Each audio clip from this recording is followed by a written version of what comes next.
10वी बोर्ड परीक्षेसाठी विज्ञान विषयाचे महत्त्वाचे प्रश्न या उपक्रमावर टिपिकल इंडियन मास्टरमध्ये आपलं स्वागत आहे. तर आज आपल्या समोर एक खूप महत्त्वाचा प्रश्न आहे. आपल्याला स्क्रीनवर एक आकृती दिसतीये आणि त्या आकृतीचं निरीक्षण करून काही प्रश्नांची उत्तरं द्यायची आहेत. चला आधी ही आकृती नीट बघून घ्या आणि मग आपण प्रश्नांकडे वळूया. बरं, तर पहिला प्रश्न आहे, वरील प्रक्रियेत कोणती ऊर्जा निर्मिती होते? आता आकृतीकडे नीट बघा. तिथे तुम्हाला एक जनित्र दिसेल. जनित्राचं मुख्य काम काय असतं? तर यांत्रिक ऊर्जेचं रूपांतर विद्युत ऊर्जेत करणं. म्हणूनच या संपूर्ण प्रक्रियेत जी ऊर्जा तयार होते ती आहे विद्युत ऊर्जा.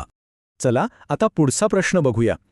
वरील ऊर्जा निर्मिती केंद्र कोणत्या स्रोतावर आधारित आहे? पुन्हा एकदा आकृती पाहूया.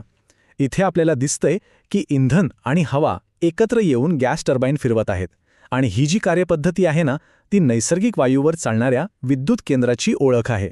म्हणून हे ऊर्जा निर्मिती केंद्र नैसर्गिक वायू या स्रोतावर आधारित आहे. आणि आता शेवटचा प्रश्न. कोळसा आणि नैसर्गिक वायू यापैकी कोणतं इंधन पर्यावरणस्नेही आहे, म्हणजे जास्त इको फ्रेंडली कोणतं? आता बघा, आपल्याला माहिती आहे की कोळसा जाळल्यावर खूप जास्त प्रदूषण होतं, घातक वायू बाहेर पडतात.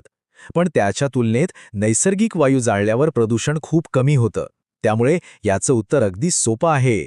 नैसर्गिक वायू हे जास्त पर्यावरणस्नेही इंधन आहे. हा मुद्दा परीक्षेसाठी खूप महत्त्वाचा आहे, लक्षात ठेवा.